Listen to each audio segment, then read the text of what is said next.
Assalamualaikum warahmatullahi wabarakatuh, sahabat semua. Hari ini saya ingin berbagi informasi tentang perkembangan bahasa Indonesia secara umum. Berbicara bahasa Indonesia tentu tidak bisa kita lepaskan dari bahasa Melayu. Pertanyaannya, kenapa harus bahasa Melayu yang kita hubungkan dengan bahasa Indonesia? Lagi-lagi kita bisa melihat dari 4 faktor ini.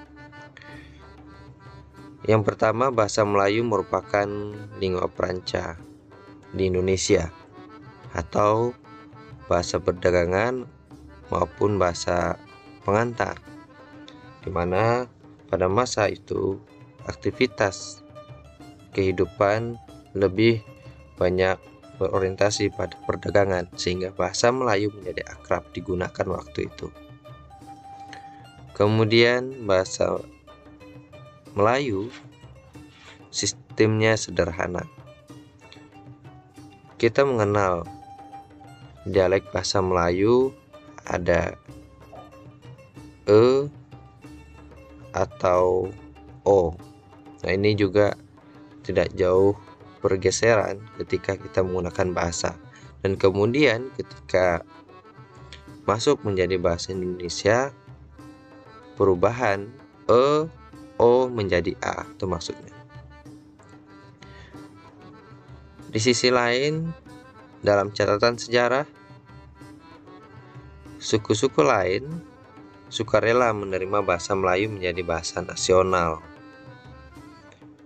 Kemudian melihat jejak sejarah yang seperti itu, maka bahasa Melayu mempunyai kesanggupan atau berpotensi untuk dipakai secara luas, baik untuk keperluan budaya yang bersifat lokal maupun nasional.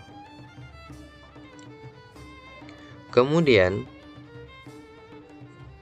kita kilas balik juga terkait dengan peresmian bahasa Indonesia. Secara sosiologis, bahasa Indonesia ini resmi itu tepatnya tanggal 28 Oktober 1928. Hal ini juga sesuai dengan butir ketiga Ikrar Sumpah Pemuda yang menyebutkan bahwa kami putra dan putri Indonesia menjunjung bahasa persatuan bahasa Indonesia. Secara yuridis atau undang-undang, tepatnya tanggal 18 Agustus 1945 atau satu hari setelah kemerdekaan Indonesia yang dituangkan pada pasal 36. Kenapa pada konteks ini dibagi secara sosiologis dan yuridis? Yang pertama, secara sosiologis masyarakat telah mengakui keberadaan bahasa Indonesia ini. Hanya saja karena belum merdeka, maka Indonesia belum memiliki kekuatan secara hukum untuk membuat peraturan.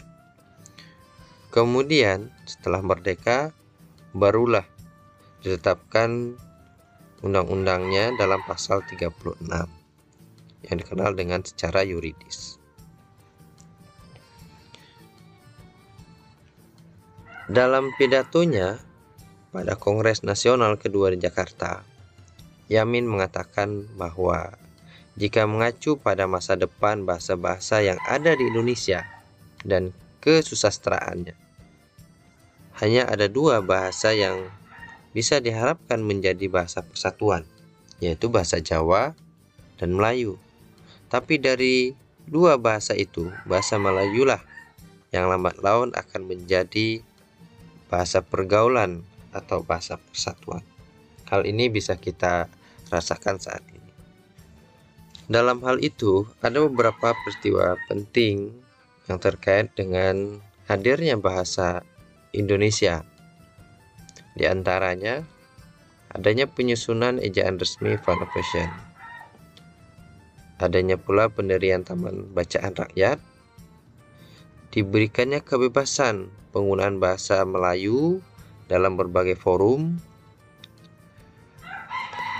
terjadinya peristiwa Sumpah Pemuda, kemudian berdirinya Angkatan Pujangga Baru, ada pula Kongres Bahasa Indonesia I, kemudian ada pula kaitannya peran penduduk Jepang di Indonesia.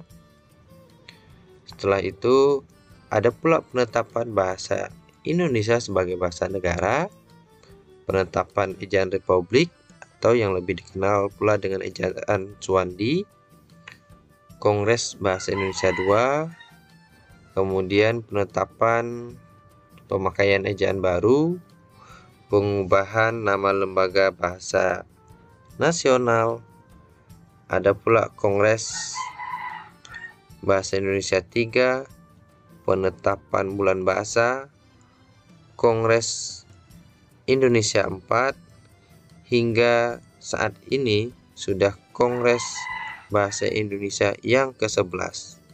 Kemudian tidak lupa juga ada ejaan yang disebut dengan PUEB atau Pedoman Ejaan Bahasa Indonesia.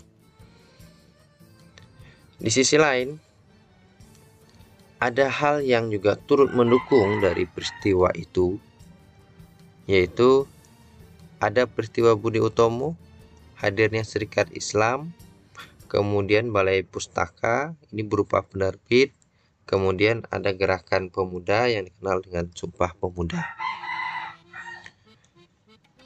Kita barangkali tidak asing dengan ungkapan ini.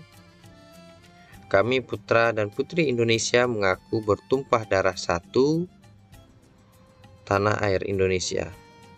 Yang kedua, kami putra putri Indonesia mengaku berbangsa yang satu, bangsa Indonesia.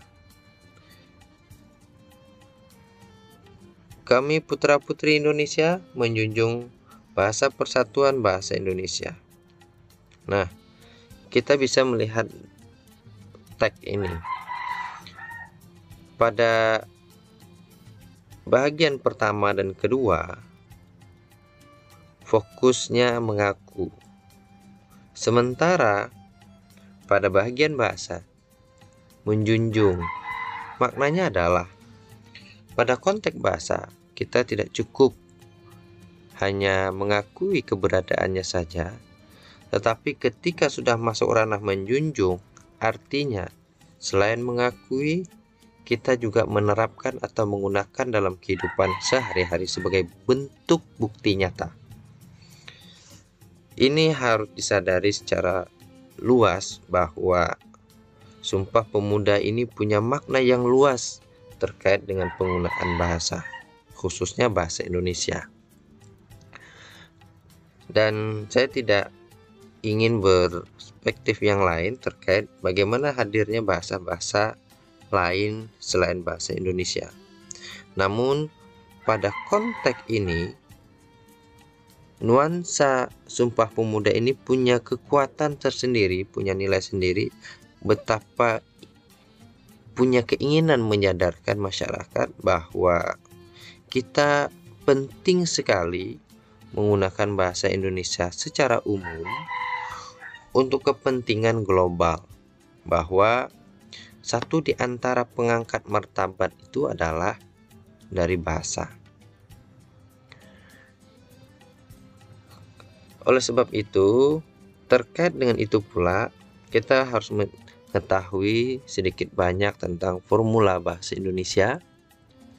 Jadi, bahasa Indonesia berasal dari bahasa Melayu plus bahasa daerah plus bahasa asing.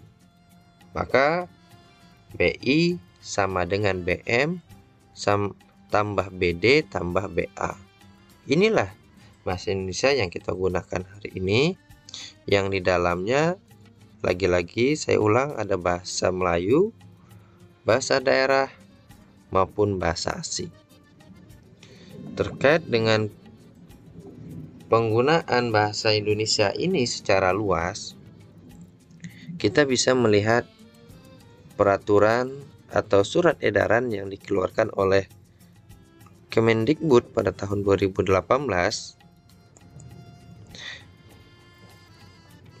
di mana dinyatakan di sini pengutamaan bahasa negara di ruang publik. Kita bisa melihat di sini ada beberapa hal yang saya pikir sangat penting harus kita sadari. Mungkin saja sebagian ada yang sudah membaca ini, sebagian juga belum. Hal ini tidak menutup kemungkinan. Yang pertama, kita lihat pada poin 1 ini, berpartisipasi lebih aktif dalam pengutamaan bahasa negara, terutama dalam kegiatan penyelenggaraan pelayanan publik. Poin kedua, mewajibkan pengutamaan penggunaan bahasa Indonesia pada 5 objek ruang publik, yaitu yang A, nama lembaga dan gedung, idealnya menggunakan bahasa Indonesia. Nama bangunan, jalan, apartemen atau pemukiman, perkantoran, komplek perdagangan, merek dagang, lembaga usaha, dan lembaga pendidikan juga semestinya menggunakan bahasa Indonesia. Penunjuk jalan, fasilitas umum, spanduk, dan alat informasi lain yang juga merupakan pelayanan umum harus menggunakan bahasa Indonesia kalau mengacu kepada surat edaran ini. Demikian pula nama ruang pertemuan, kemudian yang terakhir atau E, nama dan informasi produk barang atau jasa. Pada poin yang ketiga, dikatakan mengutamakan bahasa negara dengan cara menetapkan atau meletakkan bahasa Indonesia di atas bahasa yang lain. Artinya, adanya bahasa asing di negara kita itu bahagian untuk memperkaya kebahasaan yang kita miliki, namun sebagai bentuk kecintaan kita terhadap bahasa Indonesia, maka disinilah penting. Kita tidaklah menempatkan bahasa asing sebagai bahasa utama, tetapi tempatkanlah bahasa Indonesia di atas dari bahasa yang lainnya. Ini sebagai wujud yang diharapkan dari surat edaran ini. Ini ditandatangani oleh Menteri Pendidikan dan Kebudayaan Republik Indonesia Muhadjir Effendi. Pada layar ini tampak Jakarta 19 Desember 2018. Barangkali ini informasi terkait dengan perkembangan bahasa Indonesia. Terima kasih atas segala perhatian. Assalamualaikum warahmatullahi wabarakatuh.